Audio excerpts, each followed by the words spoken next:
नमस्कार दर्शकों, आज हमारे साथ देश के यशस्वी प्रधानमंत्री नरेंद्र मोदी जी जुड़ रहे हैं एक खास इंटरव्यू में टाइम्स नाउ और टाइम्स नाउ नव भारत के दर्शकों के लिए। प्रधानमंत्री नरेंद्र मोदी जी, नमस्कार और बहुत धन्यवाद समय देने के लिए। टाइम्स नाउ को भी बहुत बहुत नमस्कार। मैं नाविका आपके कुमार। दर्शकों को नमस्कार। और सर, आप कैसे हैं? केम छो? केम छो। लेकिन अब आदत शायद कब हो गई। मेरा एक प्रॉब्लम है, मुझे हिंदी बोलने की आदत इतनी हो गई कि कुछ परिवार जो मूल हिंदी भाषी लेकिन गुजरात में बसे तो शिकायत करते थे कि आपके मुंह में गुजराती अच्छा नहीं लगता है, आप गुजराती मत बोलो। नहीं, कल तो आप बंगाल में बांग्ला भी बोल रहे थे। हाँ, मैं कोशिश करता हूँ जी। तो बहुत सी भाषाएं आपने। मैं संपर्क में रहता हूँ। मेरा इच्छा भी रहती है कि मैं इसको सीखूं थोड़ा। प्रधानमंत्री, सबसे पहले सवाल जो मैं पूछना चाहूंगी वो ये कि 2 फेज के चुनाव तो हो चुके हैं, आपका नामांकन और कुछ डरते डरते चलते चलते हो गए हैं, और आपका नामांकन कब हो रहा है? और काशी से ये जो आपका नाता है, ये काशी का नाता आपके लिए क्या मायने रखता है? ये आखिरी फेज का चुनाव है हमारा काशी का। उत्तर प्रदेश में वेस्ट से शुरू होता है, जाते जाते ईस्ट में, तो ये लास्ट फेज में मेरा चुनाव है काशी का। और मेरी पार्टी ने फिर एक बार मुझे काशी का उम्मीदवार बनाने का तय किया है। मैं लेकिन थोड़ा भावुक हूँ उस संबंध में। राजनीतिक दृष्टि से जो भी होगा, मैं जब 2014 में काशी गया तो नामांकन के बाद, क्योंकि वो लास्ट मोमेंट तय हुआ था मेरा काशी जाना, तो नामांकन के बाद ऐसे ही मीडिया के लोगों ने मुझे पकड़ा तो मेरे मुंह से ऐसे ही एक भाव निकल गया। और उस दिन आप देखेंगे मेरा वो बिल्कुल, मैं तैयार नहीं था, अचानक ही मुझे पकड़ा था। मैंने कहा, देखिए भाई, न मैं यहाँ आया हूँ, न मुझे किसी ने भेजा है, मुझे तो माँ गंगा ने बुलाया है। ऐसा मैंने 2014 में कहा था। लेकिन आज 10 साल के बाद मैं पूरे भावुकता से कह सकता हूँ कि उस समय मैंने कहा था कि माँ गंगा ने मुझे बुलाया है। आज मुझे लगता है कि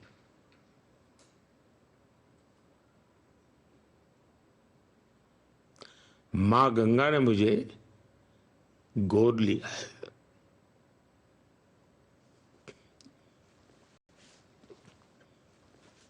तो अभी 10 साल बीत गए, काशी से इतना नाता जुड़ गया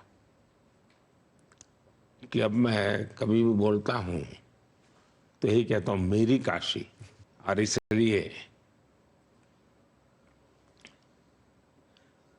एक माँ बेटे का जैसा रिश्ता, वो रिश्ता मैं मेरी काशी के साथ,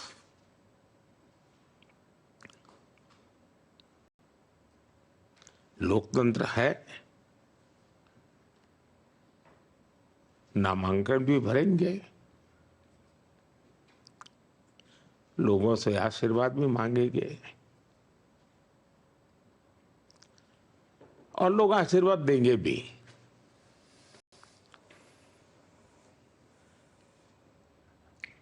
लेकिन ये रिश्ता जनप्रतिनिधि वाला नहीं है। ये रिश्ता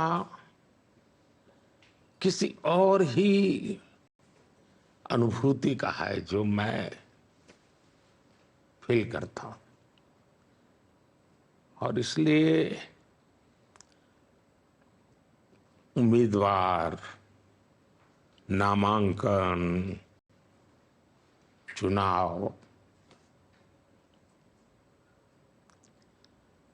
ये लोकतंत्र की प्रक्रिया है, पूरी करेंगे। पर ये रिश्ता माँ बेटे का, जी। और आपने इसका मतलब सेवा भी माँ के तौर पर ही की है, वो जो काशी में इतना विकास हुआ। एक कर्तव्य होता है जनप्रतिनिधि का, लेकिन मैं अपने आप को कभी भी ये महसूस नहीं किया कि मैं कहाँ गुजरात का। काशी के लोगों ने इतना प्यार दिया, इतना प्यार दिया, मैं कल्पना नहीं कर सकता। नामांकन कब है सर? नामांकन आप कब फाइल कर रहे हैं? मोस्ट प्रोबेबली 13-14 के आसपास चर्चा चल रही है। मेरे और कार्यक्रम बहुत हैं, तो उसमें से वो एडजस्ट करके कुछ निकालेंगे। समय निकालेंगे आप? थोड़ा मानते हैं कि समय के हिसाब से बड़ा इंटरेस्टिंग, मैं बता दूं, आपने बड़ा मजेदार सवाल पूछा। 2014 में शपथ समारोह था, तो मैं राष्ट्रपति भवन गया प्रणब मुखर्जी साहब से बात करने के लिए।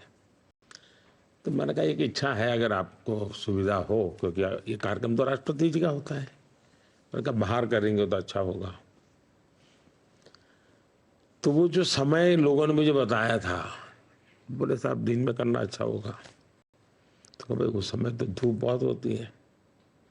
तो मैंने कहा कैसे करेंगे? तो बोले शाम को करेंगे तो अच्छा होगा। तो मैंने कहा ठीक है, शाम को कर लीजिए। तो शाम को तय हुआ।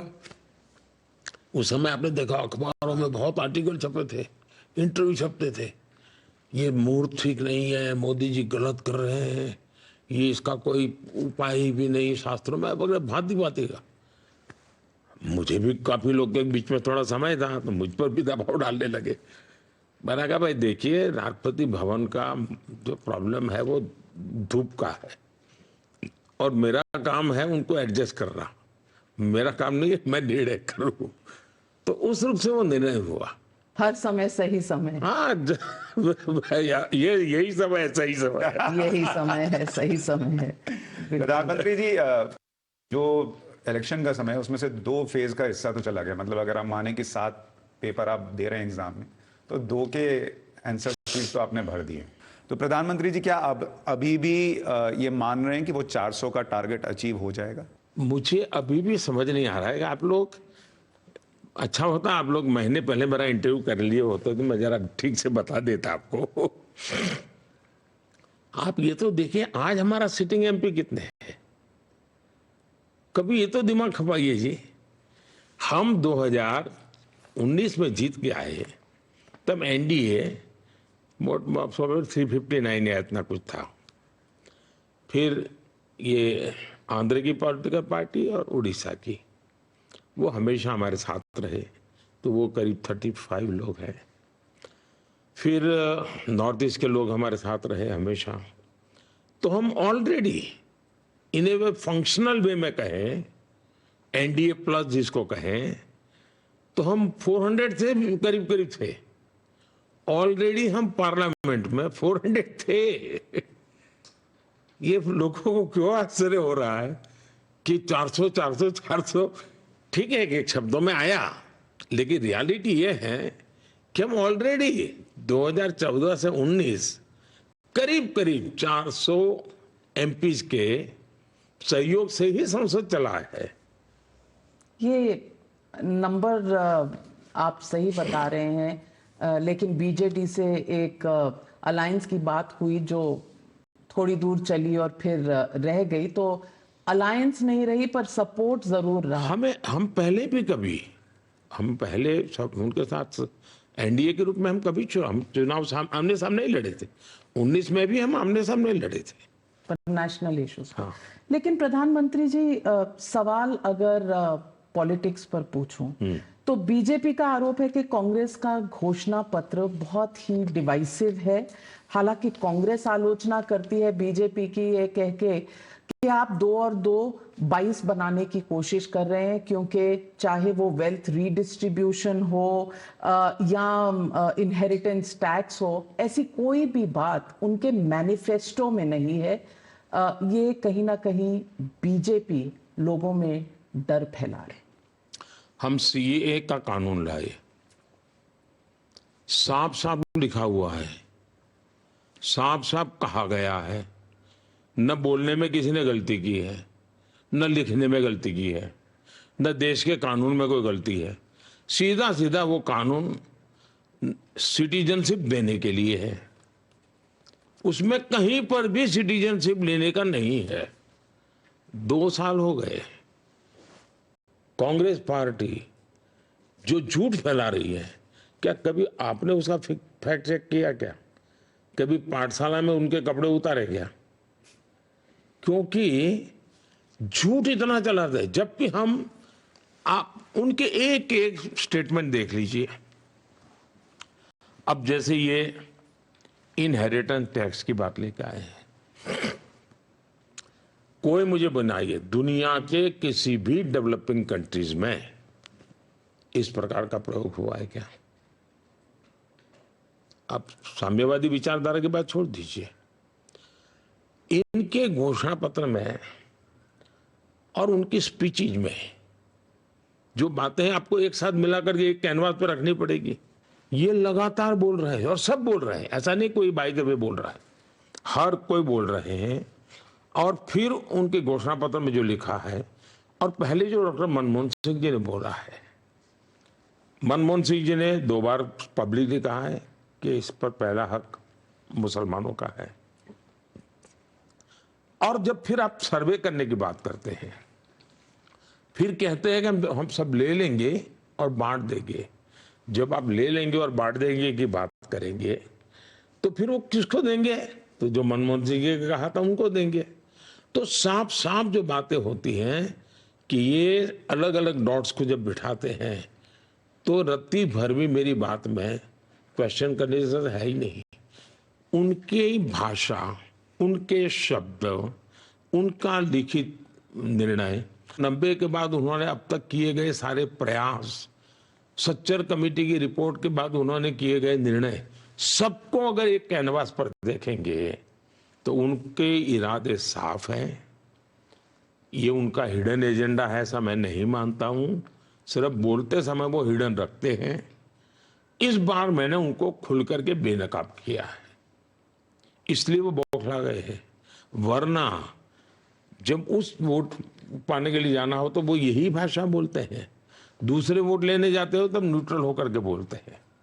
तो ये दोगलापन उनके है, हिम्मत होनी चाहिए। हम सालों तक राम मंदिर की बात करते थे। हमें इलेक्शन मैनिफेस्टो में, अगर मेरा इलेक्शन मैनिफेस्टो 10 पेज का होता था, लास्ट लाइन लिखते थे उसमें Ram Mandir, 370 common civil code, last line होती थी। और उस सालों से हमारी एक ही टर्मिनोलॉजी होती थी। लेकिन दूसरे दिन अखबारों की हेडलाइन राम मंदिर ही होती थी, उस दिन की टीवी डिबेट राम मंदिर ही होती थी। और फिर चर्चा में ये होता था तारीख नहीं बताएंगे। यानी हमारे मैनिफेस्टो के धज्जियां उड़ा देते थे आप।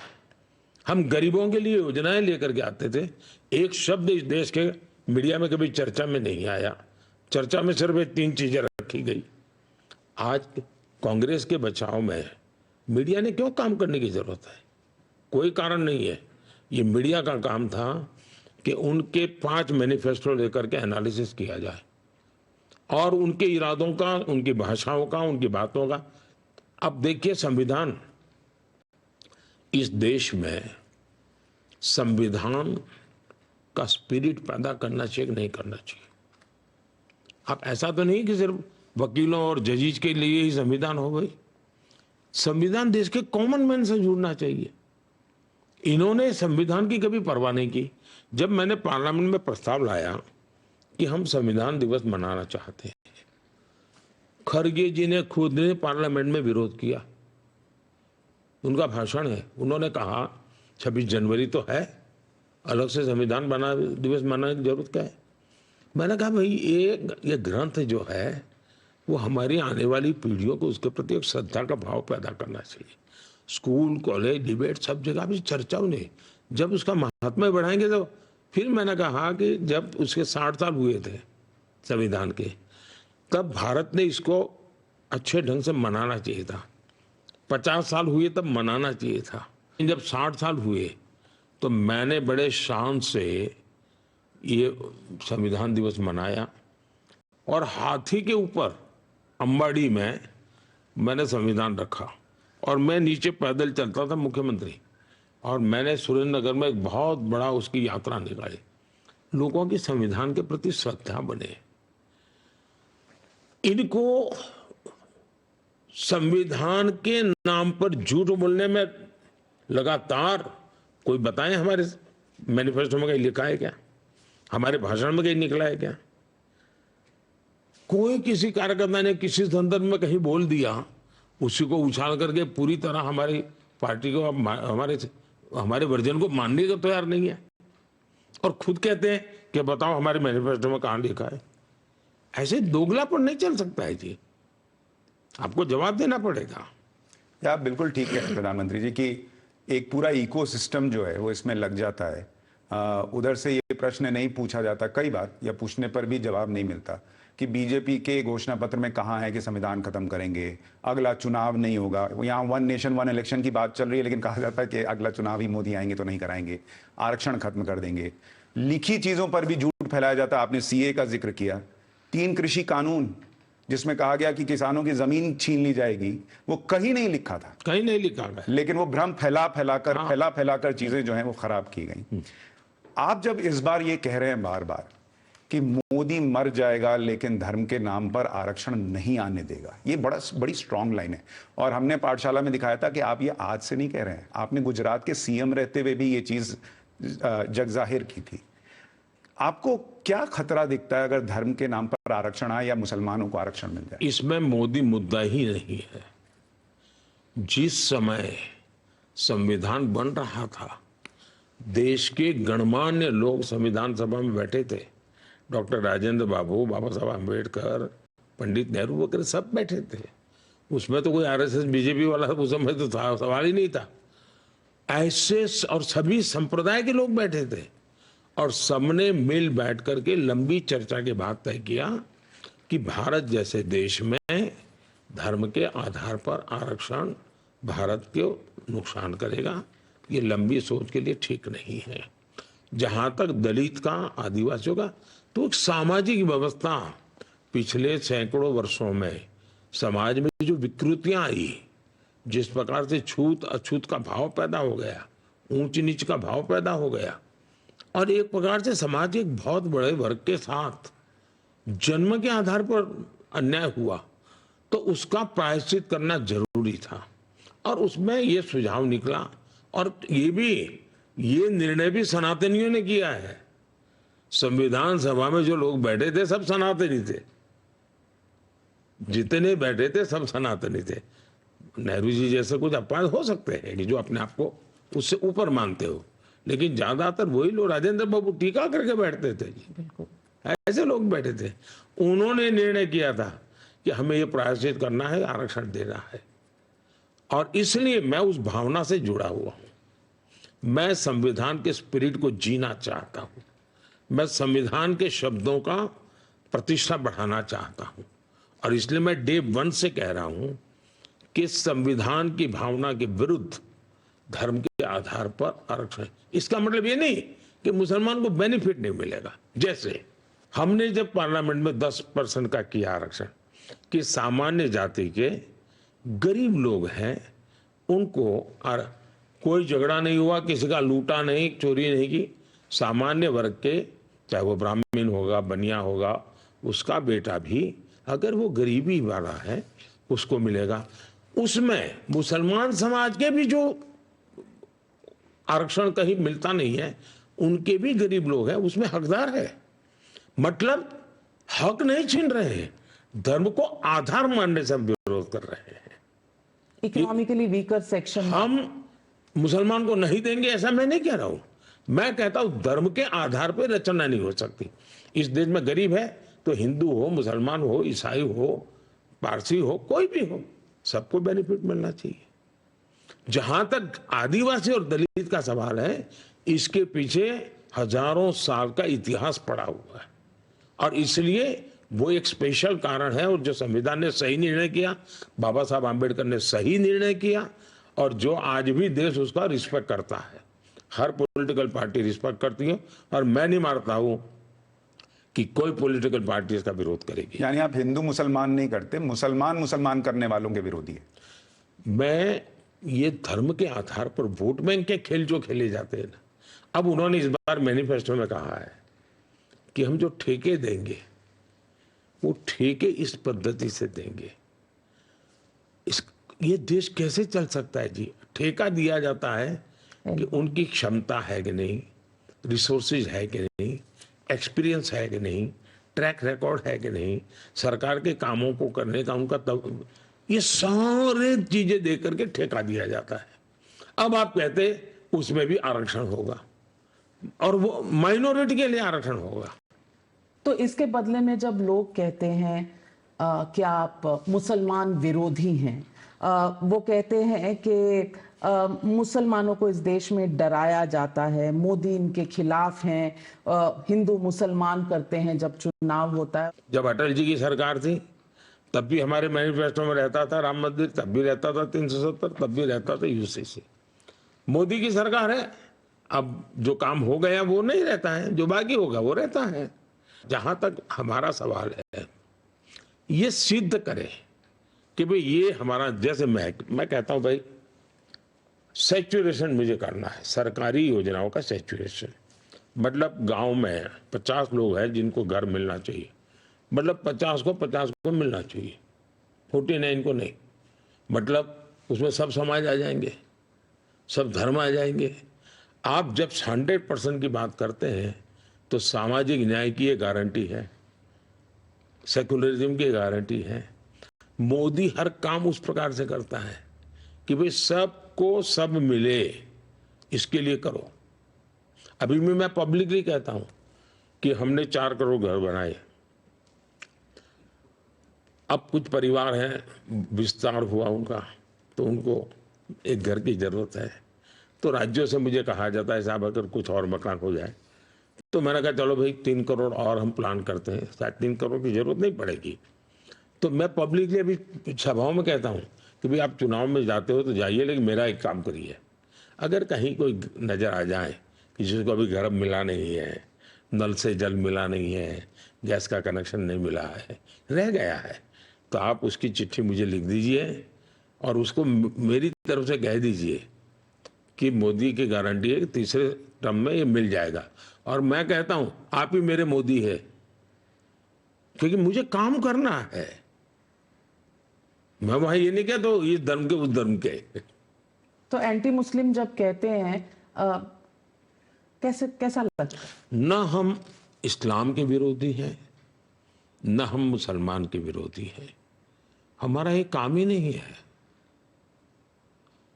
जहां तक गाली देते हैं, ये नेहरू के जमाने से एक नैरेटिव बना हुआ है, इस प्रकार की गाली देने का। दूसरा, पहले गाली देते थे क्योंकि उनको कम मेहनत में ज्यादा मुनाफे वाला काम था, क्योंकि भाई गाली दे दो ये मुसलमानों के दुश्मन है, तो आप अपने आप मुसलमान के मित्र बन जाते हो, कुछ किए बिना, तो मुफ्त में फायदा मिलता है। तो इसलिए उन्होंने ये एक भय का वातावरण बना करके फायदा लेने के लिए दुकान चलाए रखी है। मुसलमान समाज अब समझदार है। जब मैं 3 तलाक का कानून खत्म करता हूँ, परंपरा खत्म करता हूँ, तो मुस्लिम बहनों को लगता है कि अरे तो जेन्युइन आदमी है। मैं जब आयुष्मान कार्ड देता हूँ तो उसको लगता है यार तो जेन्युइन व्यक्ति है।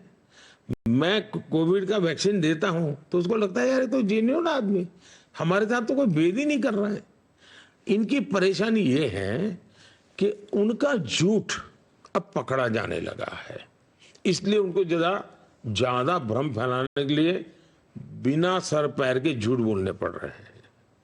और प्रधानमंत्री जी, इसमें छोटा सा मैं एक सवाल और जोड़ रहा हूं कि इसमें कोई दो राय नहीं कि आपकी किसी योजना में हिंदू मुसलमान हुआ, घर मिलना है, गरीब को मिलना है, वो गरीब कोई भी हो सकता है। लेकिन 2002 से आज 2024 हो गया, हम और आप किसी सामान को खरीदने जाएंगे तो 2 साल 3 साल के बाद शायद नहीं खरीदेंगे, कुछ नया ट्राई कर लेंगे। 22 साल से यही नैरेटिव कैसे मुसलमान बार बार खरीद ले रहा है या मान ले रहा है कि मोदी आएंगे तो मुसलमान को खत्म कर देंगे? देखिए, मैं करीब करीब 25 साल हो गए मुझे हेड ऑफ द गवर्नमेंट के नाते। और गुजरात में आपको मालूम होगा शायद 18वीं शताब्दी या 19वीं शताब्दी से रिकॉर्ड अवेलेबल है, दंगे गुजरात में होते थे। उसका 10 साल में 7 साल दंगे होते थे। 2002 के बाद गुजरात में एक भी दंगा नहीं हुआ है। गुजरात में मुसलमान जो हैं आज बीजेपी वोट देना दे रहे हैं।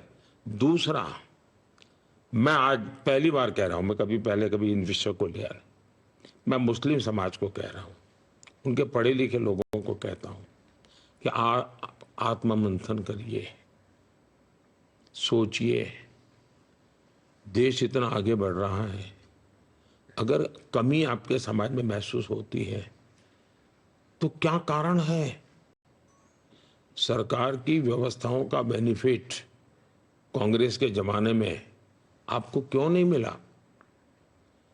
क्या कांग्रेस के कालखंड में आप इस दुर्दशा के शिकार हुए हो क्या?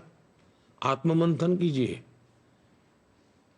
और एक बार तय कीजिए, ये आपके मन में जो है कि सत्ता पे हम बिठाएंगे, हम उतारेंगे, उसमें आप अपने बच्चों का भविष्य खराब कर रहे हो। मुसलमान समाज दुनिया में बदल रहा है जी। आज मैं गल्फ के देशों में जाता हूँ, इतना सम्मान व्यक्तिगत रूप से मुझे मिलता है और भारत को भी मिलता है। उन सबको लगता है हमारे यहाँ विरोध हो रहा है। अब सऊदी अरेबिया में योगा ऑफिशियल सिलेबस का सब्जेक्ट है। यहाँ मैं योगा की बात करूं तो आप ये चला दें एंटी मुस्लिम है। मैं गल्फ के देशों में जाता हूँ, ये सारे अमीर लोग जो है हमारे साथ बैठते होंगे, लंच या डिनर में जरूर मुझे योगा के विषय में पूछते हैं कि मोदी जी इसका स्पेशल ऑफिशियल ट्रेनिंग लेना है तो क्या करना, कैसे करना। कोई कहते हैं मेरी पत्नी इंडिया जाती है योगा सीखने, साल में 1 महीना तो बोले वहीं रहती है। अमीर की पत्नियां कहती हैं जी, उनके परिवार जन आते हैं। अब यहां उसको उन्होंने हिंदू मुसलमान बना दिया योगा को भी। अब ये जो कर रहे हैं, मैं मुसलमान समाज से आग्रह पूर्वक कहता हूं, कम से कम अपने बच्चों की जिंदगी को तो सोचो, अपना भविष्य तो सोचो। मैं नहीं चाहता हूं कोई समाज बंधुआ मजदूर की तरह जिंदगी जिए क्योंकि कोई डरा रहा है, दूसरा, अगर आप बैठना उठना शुरू करोगे, भाजपा वाले आपको डर वाले लगते हैं, अरे जाओ ना 50 लोग बैठ करके भाजपा कार्यालय में एक दिन बैठे रहो, निकाल देंगे क्या आपको? आप देखिए क्या चल रहा है, कौन निकाल देगा आपको? कब्जा करो ना जाके बीजेपी कार्यालय का, कौन रोकता है आपको? नहीं, और प्रधानमंत्री जी, जब हम फेक नैरेटिव की बात करते हैं जिसमें कई बार मुसलमान भी फंसता है, कई बार ऐसा लगता है कि उनको ये क्यों नहीं दिखता कि कश्मीर में पहले मुसलमान का बच्चा पत्थर चलाता था, आज वो रोजगार ले रहा है। लेकिन मैं फेक नैरेटिव की बात करूं सर, आपके ऊपर कई चीजें लगातार झूठ बोली जाती है। मतलब कई बार तो मैं अभी नाविका जी से हम लोग बात कर रहे थे कि आप शायद वो व्यक्ति हैं पॉलिटिक्स में जिसकी छवि बाहर सबसे गलत पेश हुई है। आपसे मिलने वाला, आपको जानने वाला अलग ही जानता है और बाहर तो अलग ही दुनिया है। ये फेक नैरेटिव इतना फैलाया अपने दोस्तों का, कितना लाख, 16 लाख करोड़, 12 लाख करोड़ माफ कर दिया राइट ऑफ को, संविधान खत्म कर देंगे, किसान को गाली देते हैं, जो भी चीजें। लेकिन इस बार जब अमित शाह जी का एक फेक वीडियो फैलाया गया, आप लोग काफी उसको लेकर अग्रेसिवली आपने कहा कि ये बहुत गलत हो रहा है। इस पर आपका रिएक्शन पहले से अलग था बाकी के झूठ से, ऐसा क्यों? और ये क्यों? मैं ऐसा नहीं है, मैं आपको बताता हूँ। मध्य प्रदेश के चुनाव में एक डीप फेक वीडियो निकला और अमिताभ बच्चन जी के आवाज में निकला। आप हैरान हो जाएंगे, अमिताभ साहब पूरी रात सो नहीं पाए। बोले रात को ही मुझे एफआईआर करनी है। बोले ये मेरे साथ ऐसा क्यों हुआ? मैं राजनीति से मेरा कोई लेना देना नहीं।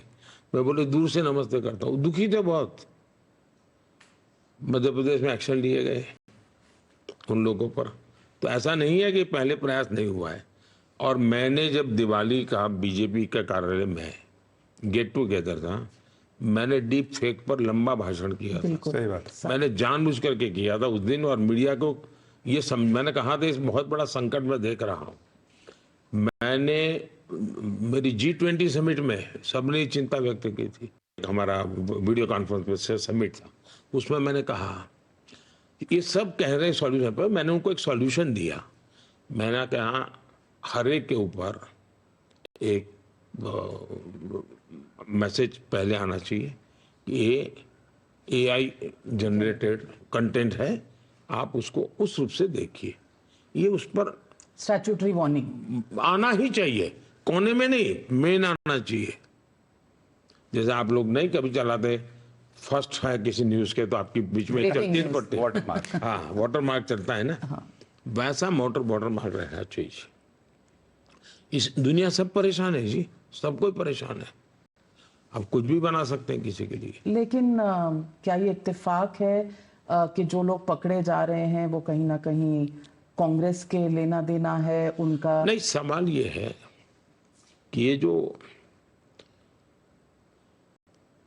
एक आत्मविश्वास खो चुके हैं, ये चुनाव का नहीं, जनता के साथ उनका कोई कनेक्ट ही नहीं, इसलिए हर चीज में उनको झूठ बोलना पड़ रहा है। आपने जैसे कहा CAA में झूठ बोले, जैसा वो किसान आंदोलन में झूठ बोले, जैसे वो हमारे कोई भी निर्णय हो, हर प्रकार से झूठ फैलाना। क्यों? क्योंकि उनको लगता है कि ये तो होता ही चला जा रहा है, तो रोक तो सकते नहीं है, खुद कुछ कर नहीं सकते, तो फिर आप कंफ्यूजन पैदा करो, झूठ फैला करके ही कंफ्यूजन पैदा कर सकते हो। तो ये उन्होंने एक खेल शुरू किया है। अग्निवीर पे झूठ बोला।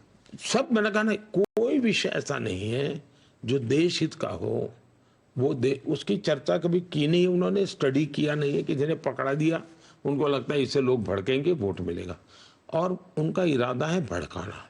और अब वो पूरी तरह फर्जी बातों पर ही निर्भर है, फर्जी नारों पर निर्णय है, वो ये हाल है उनका। अब ये जो फर्जी खेल चल रहा है, फर्जी वीडियो के सहारे चुनाव जीतने की कोशिश इस देश में कभी नहीं चल सकती जी। और मैं मानता हूं जमीन की स्थिति बिल्कुल अलग है जी। अब ये कभी EVM को लेकर के क्या फर्जी चलाते हैं, कोई मुझे बताए जी। लोग मुझे कहते हैं कि मोदी जी इतनी मेहनत क्यों करते हो? कभी तो सोचो, अगर EVM मेरे हाथ में होता तो मुझे ये मेहनत करने की क्या जरूरत है? मैं टोकन EVM करके चला आता। मैं दिन रात मर रहा हूं, टूट रहा हूं, क्यों? देश की जनता के पास क्यों जा रहा हूं कहीं? लेकिन अब फेक चलाते जा रहे हैं, चलाए जा रहे हैं। ऊपर से कहते हैं कि आप तानाशाह हैं, आप पुतिन बाबा हैं, आप तानाशाह हैं, तमाम तरह की चीजें कही जाती हैं। और ये इकोसिस्टम सिर्फ भारत में नहीं है, यहाँ से लेकर विदेशों तक एक इकोसिस्टम चलता है जो कहता है आप हिटलर हैं, आप तानाशाह हैं, आप आएंगे तो ये बदल जाएगा, चुनाव नहीं होंगे। इन सब चीजों को आप कैसे देखते हैं कि एजेंसियां भी आपने कंट्रोल कर ली हैं, तमाम चीफ मिनिस्टर आपने जेल में डाल दिए हैं? हाँ, कि केजरीवाल जी को जेल में डाल दिया, हेमंत सोरेन को जेल में डाल दिया। देखिए मैं बताता हूँ, अच्छा होगा, विषय आपने अच्छा निकाला है, मेरे पास जवाब भी है, लेकिन मैं आप लोगों से आग्रह करूंगा, क्योंकि टाइम्स नाउ की अपनी एक प्रतिष्ठा है, क्या साइंटिफिक तरीके से इस सब्जेक्ट का एनालिसिस हो सकता है क्या? अब जैसे आप सुशांत, आप पाठशाला चलाते हैं, पाठशाला में आप बैठ करके भाई ये तानाशाही, अब तानाशाही में ये 100 पॉइंट होते हैं, चलो, और फिर सामने कांग्रेस लिखो, बीजेपी लिखो, कौन सा हमारे बैठता है, उनकी दादी ने क्या किया, टिक मार करो, मोदी की पार्टी के में पहले जो नेता थे किसने क्या किया, टिक मार करो, उनके परनाना ने क्या किया, टिक मार करो। आप न्यूज रूम में आकर के सरकार बैठ जाती थी, क्या कभी चर्चा करोगे? टिक मार करो। नेहरू जी का पहला संशोधन क्या था संविधान का, टिक मार करो। इमरजेंसी के वक्त अधिक पत्रकार जेलों में कविताएं लिखते थे, टिक मार करो।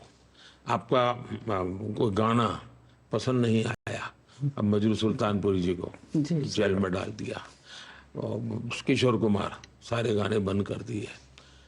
विपक्ष के नेता जेल में पड़े थे, कितने लोग पड़े थे, कितने समय पड़े थे, क्या कारण से पड़े थे, सरकारें कितनी गिराई, हिसाब लगाओ। हमारे काम में हिसाब लगाओ। नौसेना के जहाज लेकर के पिकनिक मनाते थे। बताइए कौन सी डेमोक्रेसी थी? आप समझाइए। मन माने तरीके से लोगों का घर गिराना, नसबंदियां करवाई, किस प्रकार से करवाई थी आपने? गायत्री देवी के साथ क्या जुल्म किया था आपने? आर्टिकल 356 का 100 बार दुरुपयोग किया गया। ये सारी बातें, यानी इस पूरे चेकलिस्ट को आप एक बार आप अपने तरीके से निकालिए 100 पॉइंट और टिक मार्क कीजिए जी। मैं तो चाहता हूँ एक सप्ताह पर आपकी पाठशाला चलेगी। और मैं मानता हूं कि 100 में से एक बिंदु पर आप में कहीं पर भी एक छोटा सा जम्स भी, ये जो आरोप लगते हैं वो वाला जम्स नहीं निकलेगा जी। हम ये जो शहर हैं ना, इसी का कारण है कि हम पूरी तरह डेमोक्रेट है, हमारे रगों में डेमोक्रेसी है। वरना जो गालियां पड़ रही है, जिस प्रकार का जुल्म हम पर हो रहा है, चुपचाप सहते जा रहे हैं। मजबूरी नहीं है जी। दुनिया की सबसे बड़े लोकतंत्र का पूर्ण बहुमत के साथ 10 साल से शासन, बेदाग सरकार, 13-14 साल का राज्य का मुखिया के रूप में शासन, 23 साल का लंबा जीवन, एक दाग नहीं लगा है। उसके बावजूद भी ये जितनी गाली गलौज को एक आदमी सह रहा है, एक शब्द बोले भी ना सह रहा है, इससे बड़ी डेमोक्रेसी का पूरा प्रूफ क्या हो सकता है? ये सवाल हम पूछते हैं न्यूज़ आर्क की डिबेट शो में भी, ये सवाल पब्लिक का शो पर भी, कि आप लोग रोज आते हैं टेलीविजन पर, जो बोलना है, गाली देना है, सब बोल कर जाते हैं, लेकिन फिर भी हमें कहते हैं मोदी वक्त मैं तो बॉयकॉटेड हूँ। आप भी शायद हम बॉयकॉटेड लोग थे उस 14 वाली लिस्ट में। 14 वाली लिस्ट में हम बॉयकॉटेड जर्नलिस्ट हैं। हमारे चैनल, देखिए 14 की लिस्ट का मतलब है 2014 से जुड़ा है 14।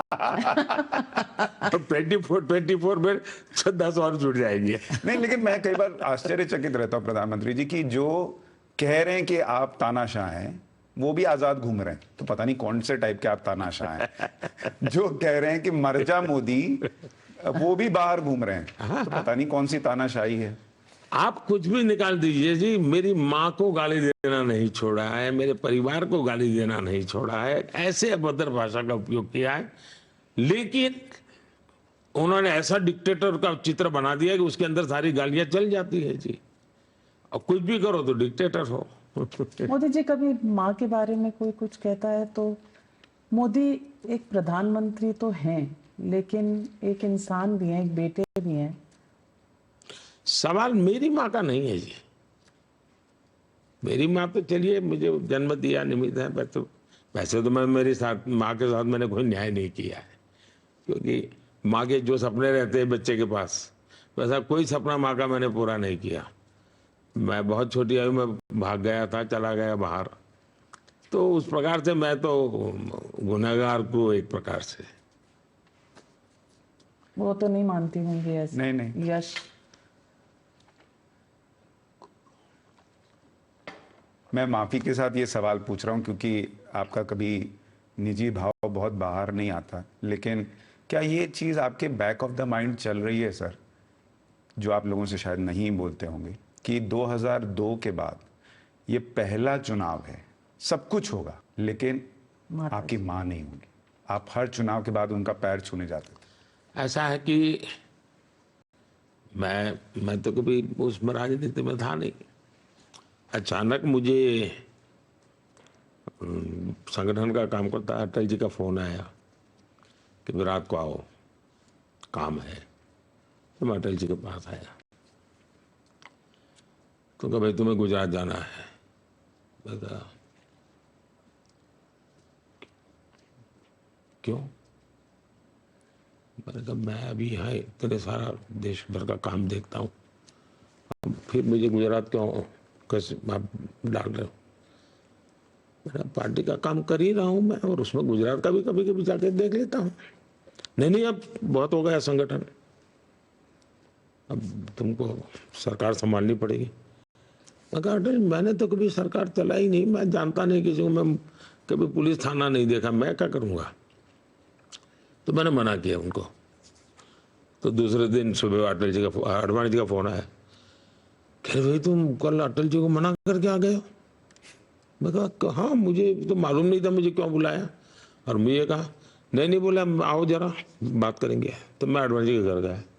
ये बोले सब लोगों ने कई दिनों से चर्चा चल रही थी और ये सबका मत बना है, केशव भाई का मत बना है कि भाई नरेंद्र भाई को भेजिए, इसलिए आपको जाना है।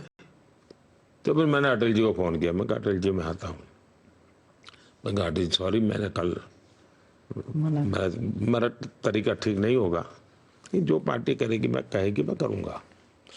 तो फिर मैं गुजरात गया। तो पहले मैं मेरी माँ से मिलने गया और माँ से मैंने कहा कि माँ मैं तो सोचा भी नहीं था, मेरी तो दुनिया अलग थी, अब मुझे वापस मैं आ रहा हूँ गुजरात। अच्छा बोले तुम गुजरात आओगे, चलो अच्छा है।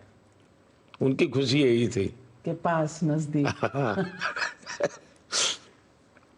और तो उन्होंने मुझे दो बातें कही, देख भाई गरीब की चिंता करना, और दूसरा गुजराती में रिश्वत को लांच शब्द है, कभी लांच मत लेना।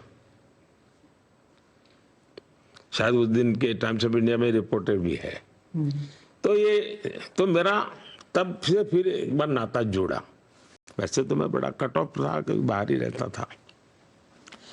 फिर मैं जब नामांकन करने गया पहली बार, तो मैंने कहा चलो भाई माँ के पैर छू करके जाते हैं। तो मैं मेरे भाई के घर गया, माँ ने मुझे गुड़ खिलाया।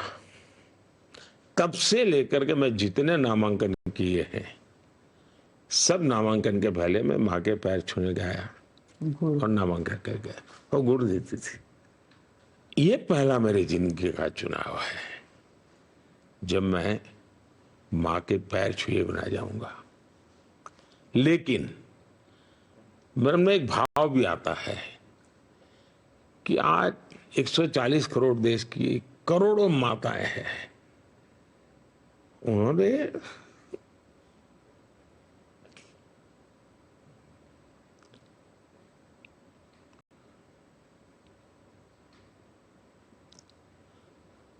जिस प्रकार से मुझे प्यार दिया है,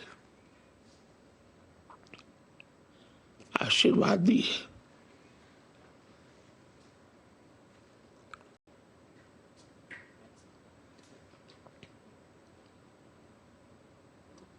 उन्हीं का स्मरण करके,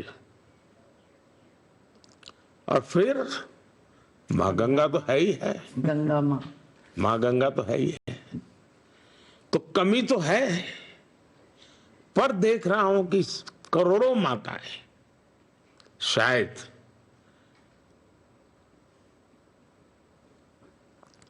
भावात्मक रूप से मुझे हमेशा शक्ति देती रहेगी और देती रही है।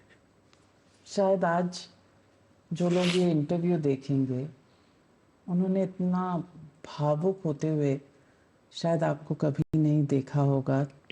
आपके सामने माँ का जो भाव मैं देख रही हूँ, मैं भी एक माँ हूँ, मैं समझ रही हूँ कि ये भाव क्या होता है। शायद लोग ये भाव पहली बार देखेंगे, क्योंकि आप थोड़े नहीं मजाक उड़ाते हैं पॉलिटिशियन आप, लगते। हमारा मेरा ही वीकनेस कहो जो भी है। मैं गरीब की बात हो, दुखियारों की बात हो, तो मैं इमोशनल हो जाता हूँ। अब ये मेरी वीकनेस भी है, एक सार्वजनिक जीवन में ऐसा नहीं होना चाहिए, लेकिन अब मैं आर्टिफिशियल जिंदगी जी नहीं सकता हूँ। प्रधानमंत्री जी, आप माओं की बात कर रहे थे कि करोड़ों माएँ आपके साथ हैं। एक पिता का मैं आपको अनुभव बताता हूँ। मेरे सामने किसी व्यक्ति को मैंने ये कहते हुए सुना, अपने बच्चे जिनके बाहर काम कर रहे थे, कि वापस आओ, तुम्हारा वोट यहाँ है, और अगर अपना पितृ ऋण चुकाना चाहते हो तो नरेंद्र मोदी को वोट देके जाओ। ऐसे है जी, मैं बताता हूँ, मैं माँ शब्द बोलता हूँ मतलब मेरे मन में एक समग्र संसार है, उसमें बच्चे भी हैं जी, छोटी छोटी बेटियां हैं, पर माँ स्वरूप में बोल रहा हूँ ये। तो मैं माँ कहते कोई एक बायोलॉजिकल चर्चा मेरी नहीं है, मेरा एक पूरा बड़ा भाव है लोगों की तरह। प्रधानमंत्री जी, लेकिन मैं एक दिमाग में एक सवाल आता है कि आप हर बार जब चुनावी रैली में जाते हैं, आप कहते हैं कि भारत मेरे तीसरे टर्म में 3 नंबर की इकोनॉमी बनेगा। आप देश को आगे ले जाने की बात कर रहे हैं, आप एक ग्रोथ ट्रैजेक्टरी पे डालने की बात कर रहे हैं। आपको नहीं लगता कि एक इकोसिस्टम होगा जो ये भारत की बढ़ोतरी को रोकने की कोशिश करेगा, सिर्फ देश में नहीं बाहर भी? और इनमें कुछ लिंक नजर आता है कुछ? मुझे लगता है कि ये विरोध और ये जो तीव्रता है, इसकी उम्र 4 जून तक है। 4 जून के बाद न उनकी हैसियत होगी, न उनका हौसला होगा। सिर्फ और सिर्फ मेरे देश की ताकत होगी, मेरे देश का सामर्थ्य होगा, मेरे देश के लोकतंत्र का सामर्थ्य होगा, मेरे देश के 140 करोड़ नागरिकों का सामर्थ्य होगा, और दुनिया भारत के लोकतांत्रिक सामर्थ्य को नए सिरे से देखना शुरू करेगी। और ये जो भी है, मैं देख रहा हूँ पूरी दुनिया भारत के चुनाव को इन्फ्लुएंस करने के लिए कोशिश कर रही है, जो कि उनको नहीं करना चाहिए। ये वो अपना ओपिनियन नहीं दे रहे हैं, अपना कमेंट नहीं कर रहे हैं, वो इन्फ्लुएंस कर रहे हैं, लेकिन भारत में इन्फ्लुएंस नहीं कर पाएंगे। भारत के लोगों के बहुत सी अंदरूनी जो शक्ति होती है वो बड़ी जबरदस्त होती है। वो आपातकाल के चुनाव के बाद देश ने देख लिया है कि भारत का गरीब के मगर आदमी में भी लोकतंत्र, स्वतंत्रता, ये आदर्श क्या होते हैं उसने दिखाया है, और इसलिए इसमें तो वो कुछ कर नहीं पाएंगे। मुझे पक्का विश्वास है कि जब दीपक बूझने को होता है ना, तो लौ फटफड़ाती है। फटफटाती है, तो ये वो फटफटाहट है। अब उनको अंधेरे में जाना ही जाना है जी। प्रधानमंत्री जी, एक काम जो आपने किया है, जो हम लोग भी बाहर जाते हैं, विदेश दौरा आपका कवर करते हैं, हम लोग अभी यूएस गए थे, तो मन बड़ा गर्व से भर गया कि बाइडेन साहब के व्हाइट हाउस में मोदी मोदी के नारे लग रहे थे। हम लोग आपस में चर्चा कर रहे थे कि वो भी अंदर सोच रहे होंगे ये किस मेहमान को बुलाया है कि हमारे घर में मोदी मोदी के नारे लग रहे हैं। तो ये एक सेंस ऑफ प्राइड जो आपने भारतीयों के अंदर भरा, और एक सेंस ऑफ प्राइड आपने हिंदुओं के अंदर भी भरा है, जिनको लगता था कि हिंदुत्व की बात करना कम्युनल होना है, मंदिर जाना कूल नहीं है। ये सेंस ऑफ प्राइड जो आपने भारतीयों में और हिंदुओं में भरा है, क्या ये आपकी सोच थी कि मुझे ऐसा करना है? मेरा जीवन ही इसके लिए है, सवाल सोच का नहीं है।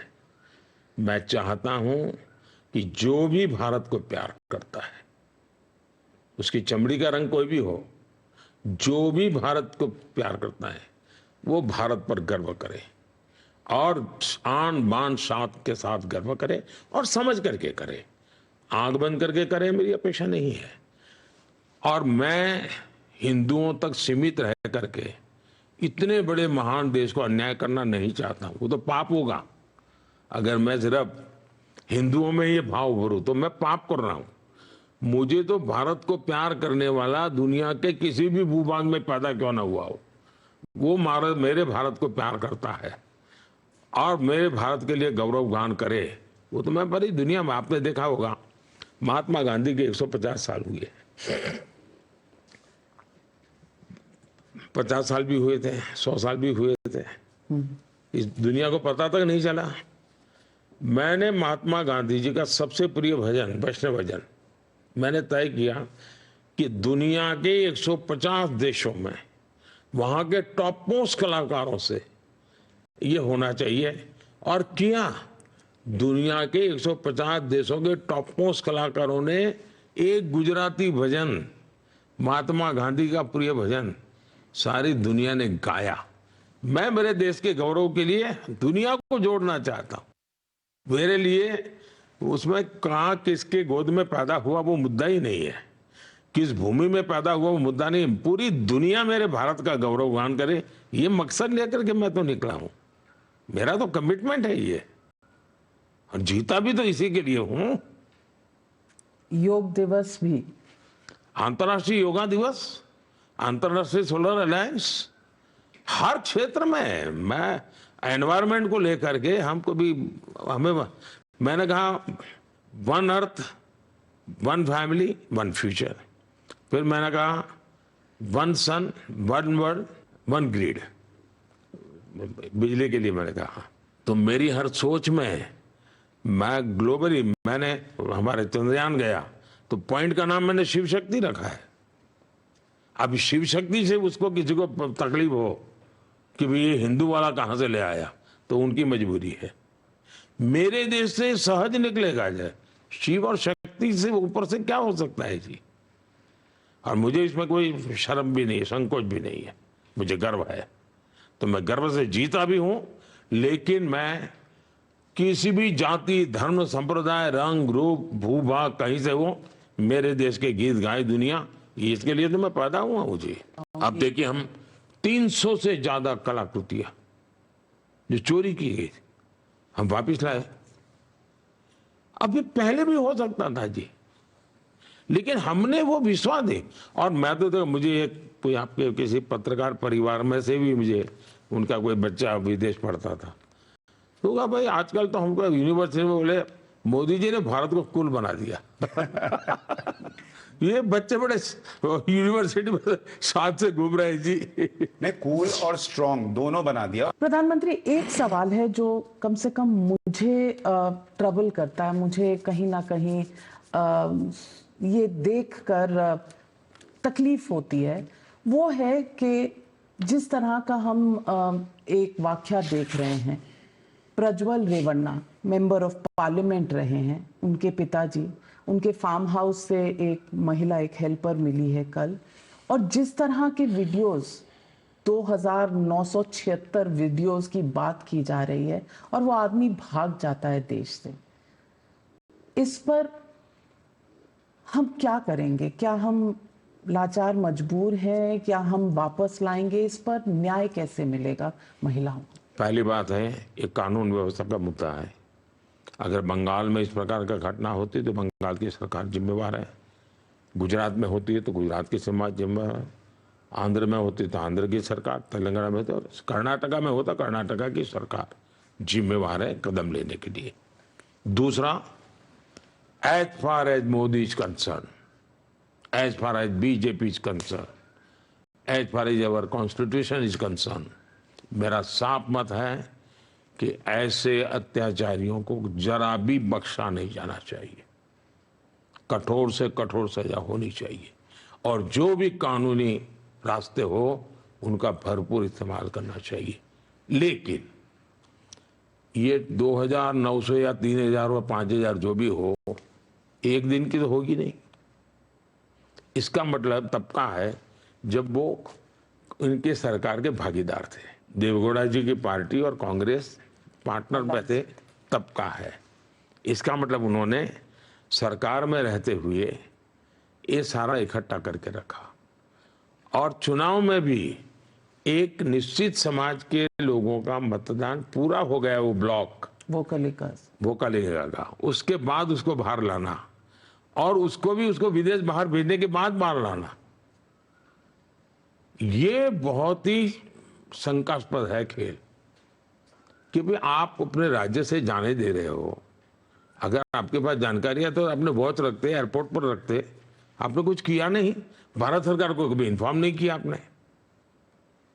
इसका मतलब ये उनका राजनीतिक खेल है, और उनको मालूम है कि ये उनके कार्यकाल के सरकार में जब उनकी भागीदारी थी तब का ये उन्होंने जमा करके रखा हुआ है। मेरा मुद्दा वो नहीं है, मेरा मुद्दा है किसी भी गुनहगार को बख्शा नहीं जाना चाहिए। हमारे देश में एक खेल बंद होने चाहिए। वापस लाएंगे? वापस लाना भी चाहिए, और उसको कड़ी से कड़ी कार्रवाई होनी चाहिए, कोई इफ्स एंड बट्स नहीं होना चाहिए। प्रधानमंत्री जी, एक बड़ा मुद्दा जो इस चुनाव में बेरोजगारी और महंगाई की बात विपक्ष करता है कि महंगाई बहुत बढ़ी हुई है और बेरोजगारी पर आपका जो रुख है कि भाई 5 साल पहले आपने कहा था कि उस पे रोजगार की डेटा पर जो है उसकी विश्वसनीयता पर आपने प्रश्न उठाए थे। क्या बेरोजगारी और महंगाई आपकी सरकार के लिए चुनौती है? और जो सवाल उठ रहे हैं उस पर आपका रिएक्शन। पहली बात है कि आज अवसर ही अवसर है। हमने चुनौतियों को चुनौती दे करके अवसर में परिवर्तित किया है, लेकिन आवश्यकता ये है कि चीजों को हकीकतों के आधार पर देखा जाना चाहिए। एक्यूरेट सोर्स से जो डेटा मिलता है उसको आधार पर, अब जैसे पीएलएफएस का डेटा, उससे तो विश्वास नहीं मानोगे आप, पीएलएफएस के डेटा को तो विश्वास नहीं होगा। बेरोजगारी दर पिछले 6 साल में सबसे निचले स्तर पर है। उसी प्रकार से ग्रामीण बेरोजगारी, यानी हर जगह पे आया कि भाई ग्रामीण इकोनॉमी बढ़ी है, ग्रामीण क्षेत्र में बेरोजगारी घटी है, ग्रामीण क्षेत्र में एक्टिविटी बढ़ी है, इकोनॉमी का सेंटर बनते जा रहे ग्रामीण। 2017 से लेकर के 2023 के बीच लेबर फोर्स पार्टिसिपेशन रेट पिछले दिनों से सबसे ज्यादा बढ़ा है। 2017 49.8% लेबर फोर्स पार्टिसिपेशन रेट 2023 में लगभग 58% हुआ है। अब इसको क्या कहेंगे? बेरोजगारी दर 6% थे, अब करीब करीब 3% हो गया है। इसको क्या कहेंगे? नारी शक्ति की भागीदारी लगातार बढ़ती जा रही है। 10 साल में 10 करोड़ महिलाएं विमेन सेल्फ हेल्प ग्रुप में एक्टिव हुई है। वो इकोनॉमिकल एक्टिविटी के काम करती है। और 1 करोड़ लखपति दीदी, और अभी मेरा लक्ष्य है 3 करोड़ लखपति दीदी का ईपीएफओ में 6 करोड़ लोगों से ज्यादा रजिस्ट्री होती है। वो तो ऐसे नामकरण नहीं है, वो तो कैश मिलता है तब बनता है जी। सरकारी नौकरी, प्राइवेट जॉब दोनों बढ़ाई गई है। मुद्रा योजना, लाखों लोगों को हमने बिना गारंटी लोन दिए और एक एक व्यक्ति ने एक एक दो दो लोगों को रोजगार दिया। नए सेक्टर्स बोले, हमने स्पेस खोल दिया। हमने स्टार्टअप देखिए, पहले के जमाने में 200-300 स्टार्टअप थे, आज करीब 1.25 लाख स्टार्टअप्स हैं। और टीयर 2 टीयर 3 सिटी के अंदर वो नेतृत्व कर रहे हैं। ड्रोन्स का क्षेत्र इतना बड़ा है जी। आज ड्रोन जीवन में इतना उपयोगी हो रहा है, इतना बड़ा, मैन्युफैक्चरिंग से लेकर के सर्विस सेक्टर तक। आज कोई भी टीवी कैमरा वाला, शादी वाला कैमरा वाला भी ड्रोन वाले अलग ऑपरेटर रखता है। ड्रोन दीदी का मेरा कार्यक्रम पूरे देश में बहुत बड़ा कमाल कर रहा है जी। मैपिंग की बात हो, कृषि की बात हो, रक्षा क्षेत्र हो, इवन ट्रांसपोर्टेशन का क्षेत्र हो, मेडिसिन में कितना बड़ा कमाल हो है। 5G का विस्तार, ये टावर वावर तो लगे होंगे तो रोजगार को ये मिला हुआ। AI इंटरनेट ऑफ थिंग्स, कितना बड़ा अवसर मिल रहा है। यानी एक क्षेत्र को हम आगे बढ़ा रहे हैं। और इसलिए मैं मानता हूं कि अब हम 6G पे काम कर रहे हैं, लेकिन अगर किसी को झूठ ही बोलना है तो इसका कोई उपाय नहीं है। जितने अवसर हमने पैदा किए हैं वो पहले कभी नहीं हुए, और जितने अवसर की संभावना हम देख रहे हैं वो भी पहले कभी नहीं सोचा गया था। तो मोदी जी, वो कुछ पाकिस्तान से वीडियोस भी आते हैं, वो कह रहे हैं कि मोदी वहां भी प्रधानमंत्री बन जाए, बिजली तो आएगी कम से कम। लेकिन कुछ लोग हैं जिनकी तारीफ वहां के मंत्री कर रहे हैं। आप देखिए महंगाई, आप इंदिरा जी के समय देश में कितनी महंगाई थी, ये भी पाठशाला में करने जैसा कार्यक्रम है जी। और मोदी के राज में कितनी महंगाई है, 2014 के पहले कितनी महंगाई थी, 2014, और आज तो युद्ध का समय है। और आप हैरान हो जाएंगे जी, मुझे दुख होता है कहने से, लाल किले पर से पंडित नेहरू का भाषण है, आपको वो ऑडियो और वीडियो दोनों मिलेगा। हमने चलाया। उस भाषण में वो कहते हैं कि महंगाई इसलिए बढ़ी है ताकि नॉर्थ कोरिया में लड़ाई चल रही है। नॉर्थ कोरिया में लड़ाई, तब तो इतना ग्लोबलाइजेशन नहीं था और नेहरू जी को महंगाई मारती थी। अभी तो यूक्रेन वगैरह में तो लड़ाई को दुनिया पर सीधा प्रभाव है, क्योंकि वहां कुछ चीजें हो है, यानी फूड, फर्टिलाइजर एंड फ्यूल, तीनों पर इस लड़ाई का प्रभाव है जी। और तीनों महंगाई के मूलभूत चीजें हैं। तीन प्रधानमंत्री ब्रिटेन में बदल गए महंगाई कंट्रोल नहीं कर पाने की वजह से। हाँ। वहां लोग एक टाइम का खाना छोड़ रहे हैं महंगाई की वजह से। नहीं, मैं तो चाहता हूँ आपके न्यूज अवर में एक पूरा समय ये कि इसी पर निकालिए जी, और जानकार लोगों को बुलाइए, तू मैं वालों को नहीं। मैं पक्का बताता हूँ जी, देश को पता चलेगा कितना झूठ चलाते हैं जी। और आप एक न्यूज अवर आपका इसको समर्पित कीजिए आप। बिल्कुल इस मुद्दे पर गहराई तक जाएंगे, लेकिन प्रधानमंत्री जी, एक सवाल जो हमेशा पूछना चाह रही थी मैं, आपने कहा जून 4 के बाद सब कुछ थम जाएगा, ये जो इकोसिस्टम का जो चल रहा है, और सुनने में ये भी आ रहा है कि पहले 100 दिन का कार्यक्रम भी बन चुका है। तो कुछ बताइए। और आप बार बार अपनी रैलीज में कह देते हैं कुछ बड़े फैसले आने वाले हैं, तो जनता एकदम दिल थाम के बैठी है कि क्या फैसले आने वाले हैं। छोटा सा ट्रेलर अगर हो। मैं आपको बताता हूँ। एक तो ये मेरा यानी स्वभाव से मैं बहुत एडवांस प्लानिंग का मेरा नेचर है। मैं बहुत यानी इसे गॉड गिफ्टेड मेरा सॉफ्टवेयर ही ऐसा शायद बना हुआ है, तो मैं बहुत एडवांस में सोचता हूँ। तो मैं, और गुजरात में मुझे एक्सपीरियंस भी था, मैं सरकार के बाद मुझे क्या करना है। मैंने यहाँ 14 में भी सोच के आया था, 19 में भी मैं सोच करके बैठा था। देखिए, हमने जो काम किए हैं, आप मेरा पहले का देखेंगे तो आपको पता चलेगा। 3 तलाक पर जो हमने जो कानून बनाया था पहले ही कर दिया। आर्टिकल 370 हटाने का काम हमने कर दिया, शुरू में ही कर दिया। यानी बड़ी समस्याओं से निपटना, उसको पूरा करना, ये मेरे नेचर में है। और मुझे तीसरा टर्म के लिए मैं बड़े निर्णय चाहता हूँ, महत्वपूर्ण निर्णय करना चाहता हूँ। कोई तोड़फोड़ करने के निर्णय मेरे नहीं होता ही जी। 100 दिन का मेरा प्लान बिल्कुल रेडी है, और मैं 4 तारीख के बाद एक दिन भी समय खराब करना नहीं चाहता हूँ। मुझे इतनी अनुकूलता है कि मैं मेरे देश को एक रत्ती पर नुकसान होने देना नहीं चाहता। मैंने विलंब के कारण जो नुकसान हो वो भी नहीं होने देना चाहता हूँ मैं। और जहाँ तक मैंने ट्रेलर तो पिछले 10 साल से आप देख रहे हैं तो सर, उस लिस्ट में क्या पूरे देश में यूसीसी लागू करना भी है?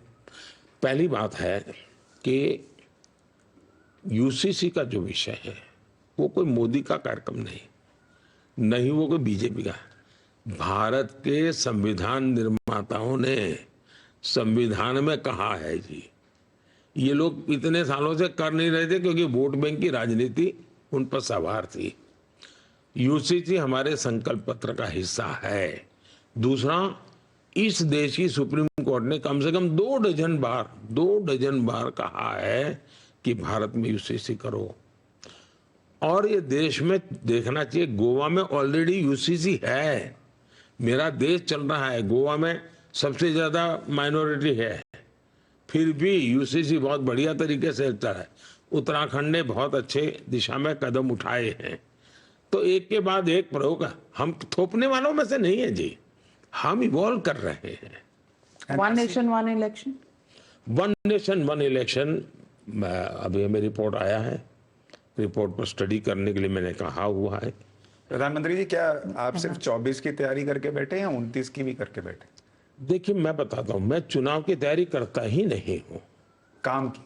न मैं चुनाव के लिए सोचता हूँ, न मैं चुनाव का टाइम टेबल देख करके काम करता हूँ। मेरे सामने साफ है कि ये देश जब 100 साल का होगा, तब आजादी के 100 साल जब हो जाए, तब देश कहाँ हो। और ये रातों रात नहीं होता है। जैसे मैंने इस बार बजट में एक वाक्य बोला है, अब जो ट्रेलर और आगे क्या पूछ रही हो ना, इस पे तो मिलेगा आपको। मैंने बजट में एक वाक्य बोला है कि हम डेमोग्राफी को लेकर के एक कमीशन बिठाएंगे। अब ये क्या है? देखिए, दुनिया के बहुत से देश परेशान हैं, वहाँ पर एजिंग के कारण बहुत बड़ा पॉपुलेशन, अब एक डेमोक्रेसी का एक रूप है। मैं नहीं चाहता कि 2047 में मेरे घर देश में जो बुजुर्ग लोग हैं उनके लिए कोई प्लानिंग ना हो। आज हम युवा हैं, लेकिन कभी तो बूढ़े होंगे।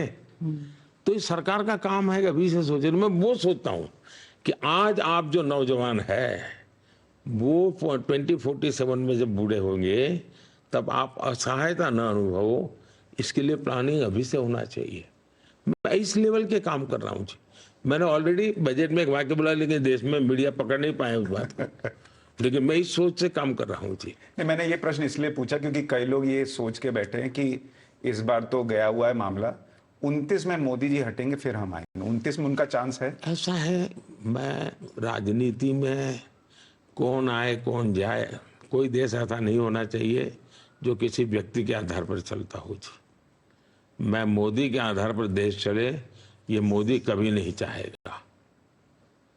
ऐसा मेरा देश, ये मेरा देश तो बहुरत्ना वसुंधरा है जी।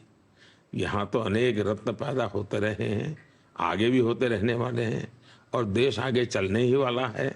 लेकिन इस प्रकार से माला जपने से कोई अपना भविष्य नहीं बना सकता। हर एक को अपना भविष्य बनाने के लिए मेहनत करनी चाहिए, जनता का विश्वास जीतना चाहिए, जनता के सुख दुख के साथी बनना चाहिए, और वैकेशन थोड़े कम करने चाहिए। बहुत सही कहा आपने।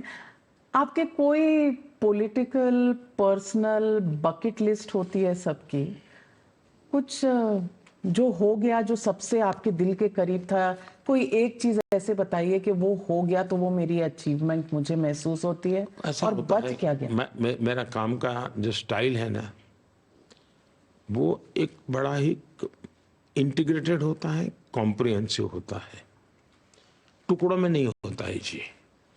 लेकिन मैं जब उसको बाहर लाता हूं तो वो प्रोग्रेसिव अनफोल्डमेंट होता है। जैसे मैं कहूँगा चलो भाई सबके बैंक अकाउंट खोलो।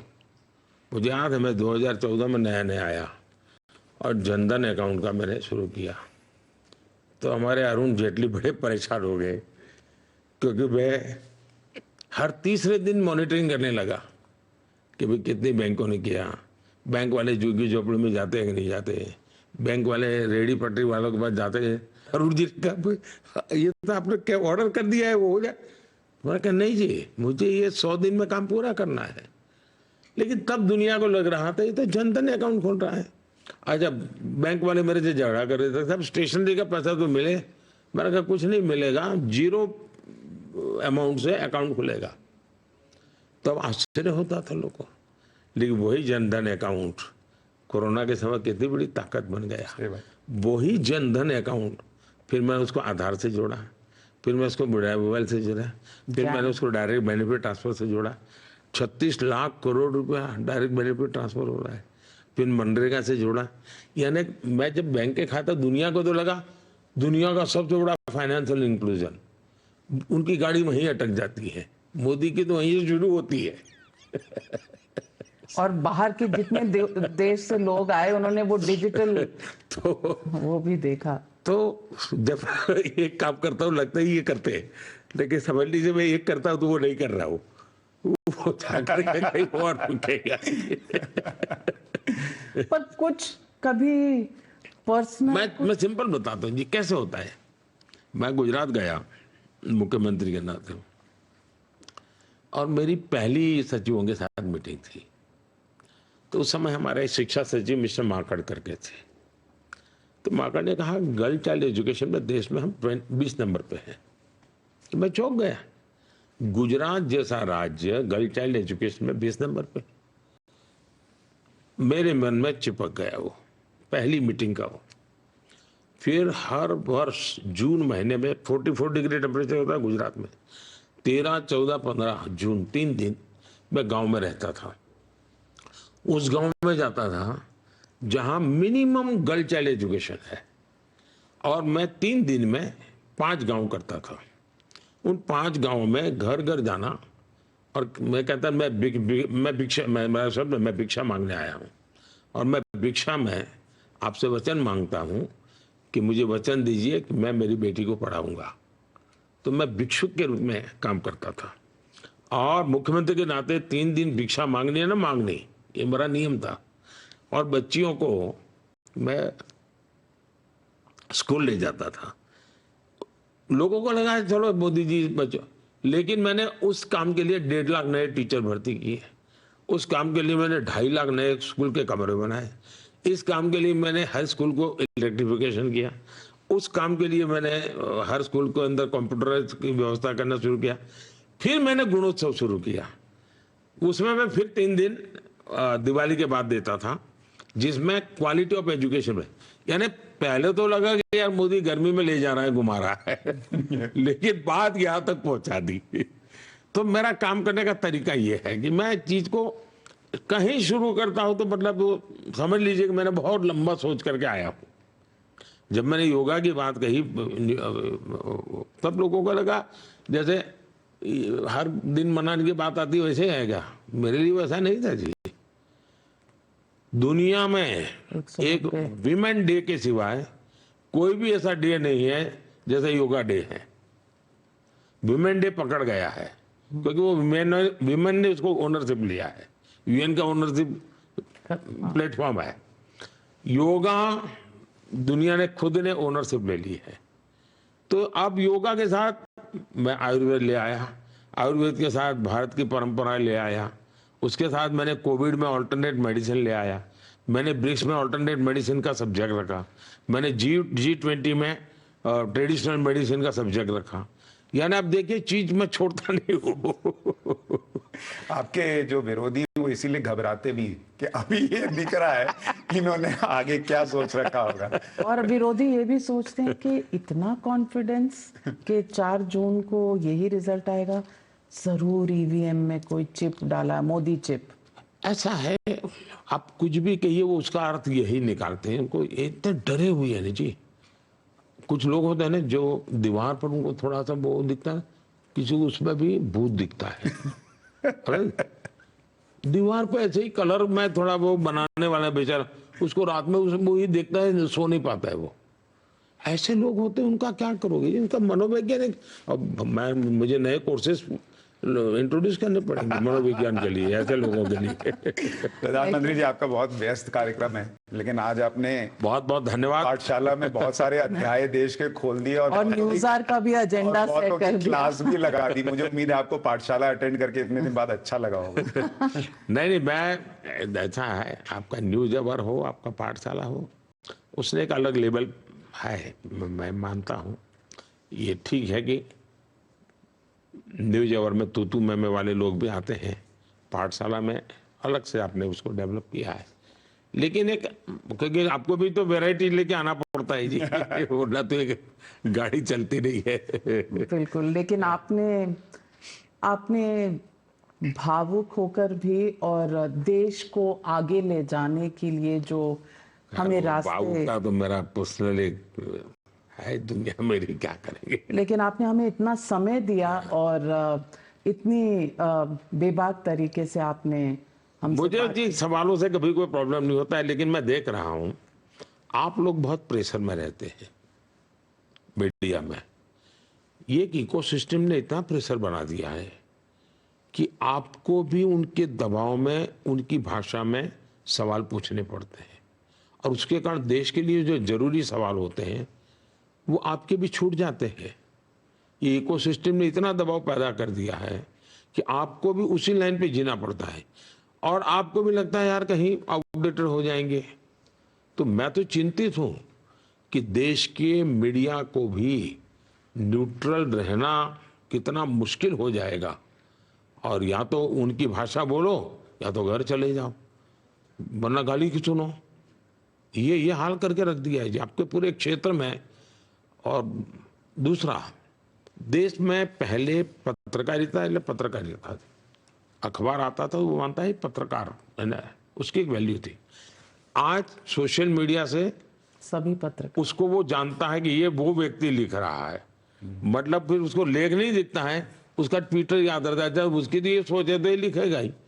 तो वैल्यू खत्म हो गई, वैल्यू खत्म हो गई जी। लेकिन हम कोशिश कर रहे हैं कि वैल्यू सिस्टम रहे, क्योंकि 30 साल पत्रकारिता में हर फेज देखा है। फिर भी मैं बताता हूँ, आप दबाव में जी रहे हैं जी, आप भी दबाव में जी रहे हैं, उसमें आपका कोई दोष नहीं है। आपको भी यहाँ आने से आए रहता होगा, पक्का रहता होगा कि यार मोदी को 2 सवाल तो टेढ़े पूछने ही पूछने हैं, वरना ये मत क्यों क्योंकि आपको चिंता है कि बाद में फिर कोई ये आलोचना न करे, क्योंकि उनको मालूम है उनको इसके कंटेंट पे इंटरेस्ट नहीं है, उनको इसी में इंटरेस्ट है कि मोदी को आपने फंसाया कि नहीं फंसाया, इसी में इंटरेस्ट है। अगर फंसाया तो इंटरव्यू अच्छा, नहीं फंसाया तो फ्रेंडली मैच थी। लेकिन वो गीता का ज्ञान है ना, कर्म की है जब फल की इच्छा मत करे इंसान। प्रधानमंत्री जी बहुत बहुत बहुत धन्यवाद, आपने समय दिया और सवालों। कामनाएं भी जो इलेक्शन। Thank you. 4 जून के बाद मिलेंगे। बिल्कुल Thank you, इंतजार रहेगा। 2007 में भी आपने चुनाव के बाद मुझे दिया था इंटरव्यू दिया था इंतजार। आपको। बिल्कुल। Thank you. Thank you. नमस्कार। Thank you. नमस्कार।